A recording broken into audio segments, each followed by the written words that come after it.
What's up, Ben? Thanks for joining me, man. What's up? How's it going? Dude, absolutely. I saw the 3 million post on Twitter yesterday. So I was like, we got to come spit some game, OA, wholesale, that kind of thing. But prior to us getting into it, do you want to just introduce yourself, tell everyone who you are, what you do, some of the numbers you've been up to, that kind of thing? Yeah, so I've been doing Amazon for like 3.5 years now. Started like right when the pandemic started. It's actually right when I graduated high school. And yeah, I didn't want to work 9 to 5. Like, let me try. I was kind of in the rabbit hole a little bit, the make money online rabbit hole. And I was doing eBay before that. Yeah, I started Amazon. I think forgot who it was. I think it was Bo Crable. I'm not sure if you know who that is or not. Oh, yeah. Yeah, so I was doing wholesale. That's what I started off with. I did that for like a year and a half, just contacting like hundreds of brands every week. And then that's how I did my first mill on Amazon. And then I transitioned into OA. So it's actually kind of funny. Like most people, it's the other way around, but I went from wholesale to OA. And yeah, I like to do both because like I think they like it's very similar, kind of like a lot of the topics are pretty similar. And that's allowed me to scale to what I've done now, which is like 4.5 mil. So 4.5 mil total, and it's Yeah. three the past 12 months, right? Yeah. Beautiful. Yeah, you got to show us the bars, baby. Show us the, Those bars. you got to I, get I it. don't, it doesn't show 3 anymore. The month got updated, but yeah, 1 second. Oh, true, because it is August 1st when we're Yeah, filming this. Yeah. Boom. There we go. Beautiful, gorgeous increase. It's like 150% increase year over year right there. So, yeah, basically just got interested, make money online rabbit hole. Amazon ended up being correct. It's really interesting the shift from wholesale to online arbitrage. And I know you do both. So we'll get into that. But can you just give a basic overview of how online arbitrage works, how wholesale works for anyone that's new to it? yeah. So I mean, both models you're buying products that already exist. Brand name products. You're not running any ads to them. So surprisingly, the sourcing methods are pretty similar as well.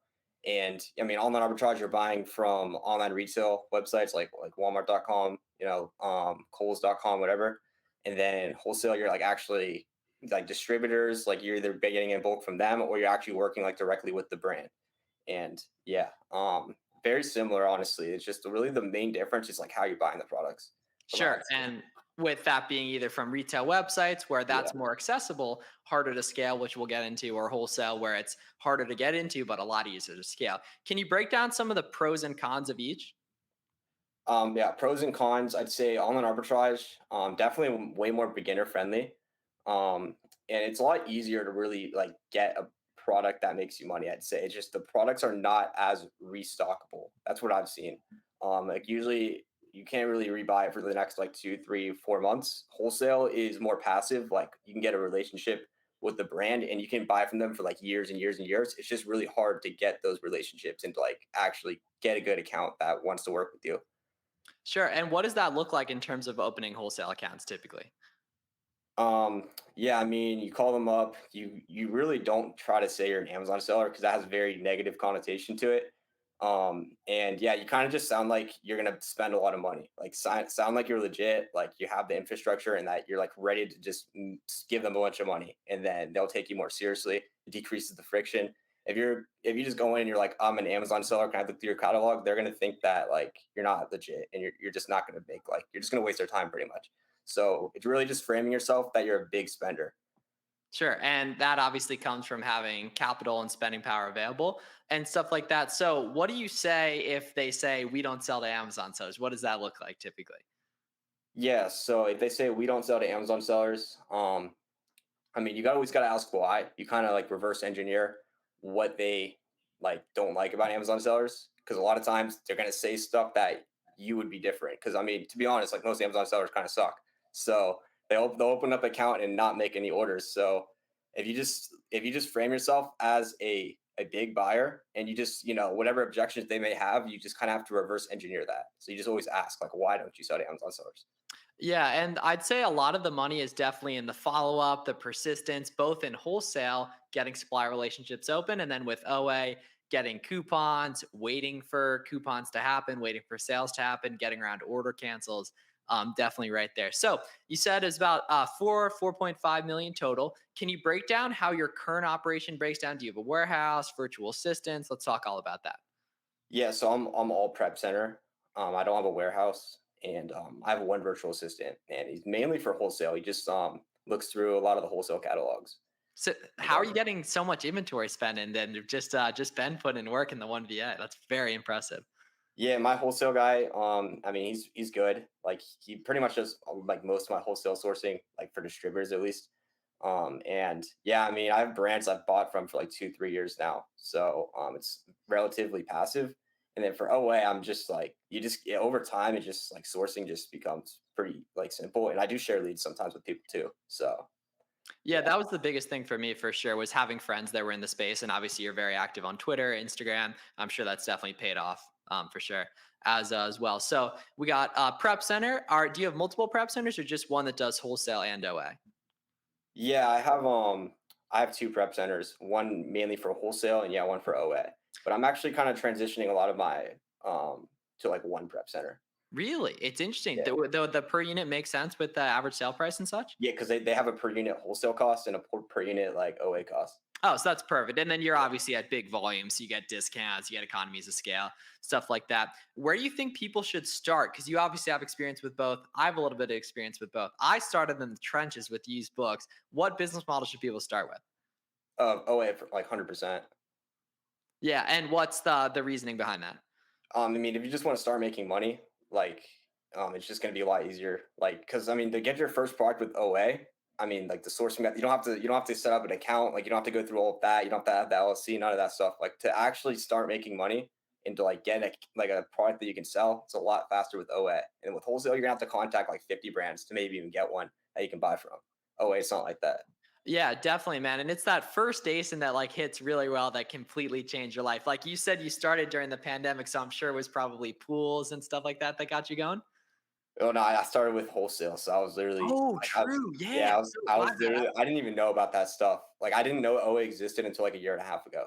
That's crazy because Yeah. it's interesting in that it kind of didn't pre-pandemic, right? Because ungating was such a hard thing and everything like that. But that's so interesting that you got started with wholesale and everything. So let's talk about that, right? Because one ASIN can completely change life. What were the big inflection points in terms of like where you really increase what you think you could do, or like let's talk about that. Inflection. Yeah, so I mean, I never like I didn't scale super fast. Like I see some of these people nowadays, like first 8 months they're doing like quarter million. I'm like, okay. Like I was like my orange bars have always been a staircase. It's always just been like whatever capital I can get, I'll try to put in. So I've always taken it like kind of slow, but I mean, after like a year of college, because I did this my first year, like in my dorm room, like it was all remote, and like I dropped out of school like after my first year. I guess that's when I realized like after 1 year, I was like honestly making more than like my first job would have been. So I was just like, all right, I'll just take this full time. And I guess that was when I realized like the opportunity I had with this. Yeah, big time, bro. My biggest ones was definitely back to school in 2021. I made like 15K profit in like 2 weeks, like all FBM, like crazy, just ripping stuff. FBM. And then December 2021, I made like 50K profit, which that's like the I'm sure you've done some numbers similar to that where it's like, oh my gosh, like I just made what I would make my first job the year in a month. And like it's not even that hard. Right. Like it obviously took a bunch of work to learn that, years in your case, years in my case, but you see what you're capable of. The more you do, the more you realize you can do and everything, which is beautiful. So you've said your orange bars were always very stable in terms of like a staircase. What were some of the mistakes you made on the come up? Yeah, my biggest mistake right here is like waiting like having products that just don't sell fast. Like I would have products I'd buy and it would take like 3 or 4 months to sell. Ooh. And if you really do the math, you can make more money by just getting fast turnover and just selling it and just churning it like really fast. And that was the biggest mistake I've ever made. Like, and if I look back and I could have scaled a lot faster if I would have just like sold products faster.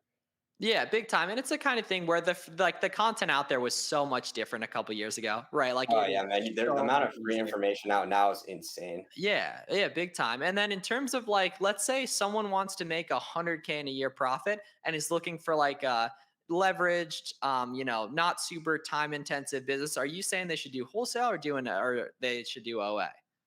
Yeah, so it really depends on also how much capital you have as well. But yeah, I mean, if you're looking for less time intensive, definitely wholesale would be like the move. It's just you'd have to put a lot up front, I'd say, to start. Like for OA, if it's say you had like 100 hours to make money on Amazon, you'd make more with OA in that 100 hours. But like wholesale's long term. Like like you could put up 100 at first and like not make that much, but then like you'll make money month over month. You know what I'm saying? Yeah, Like well, wholesale compounds way more. You said yeah, you've been buying from a few brands for years. Yeah, right? exactly. Like wholesale, you buy a lot and they love you. OA, you buy a lot and they don't let you buy anymore. Right there. It's kind of counterintuitive and such. So you're pretty young. You're only 21, 22, right? Yeah, I'm 21. Exactly. Crazy, man. And now it's 4 mils. You definitely easily get to 10 mil before like 23, 24. Right there. What are your future plans? Are you looking to scale up OA, looking to scale up wholesale? Yeah, so right now I'm definitely probably going more deep on wholesale. Like I want to, get it make it more passive.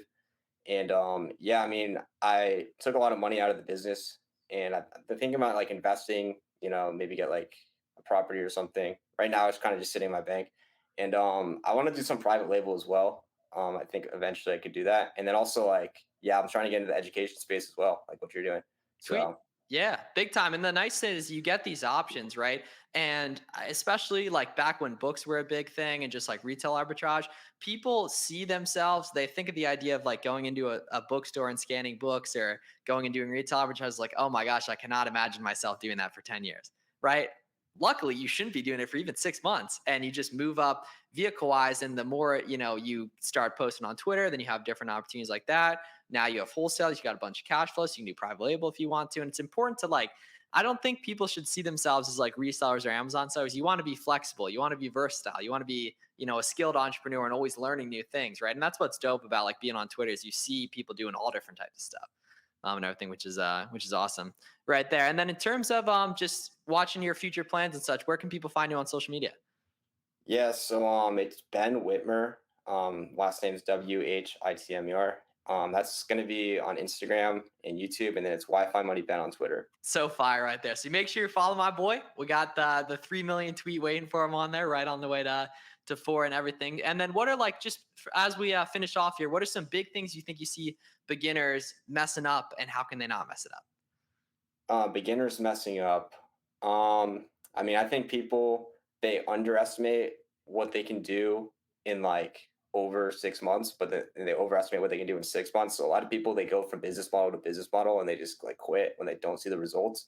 So the biggest mistake is just giving up. Like if you just stick to it, like in my first 6 months, I probably made like 5K. So a lot of people might have shiny object syndrome. They might have just went to some other business model, but you got to stick to one. Yeah, because that's the only way you start to really put the pieces of the puzzle together, Yeah, right? Is you exactly. have time to let that happen, right? Because naturally, you just can't get everything figured out immediately. But to make a bunch of money, you do need to have everything figured out. So it takes time right there. But cool. Thanks for coming on the channel, man. Yeah, thanks for having me. Absolutely. So go follow Ben on Twitter, and we'll see you guys in the next one.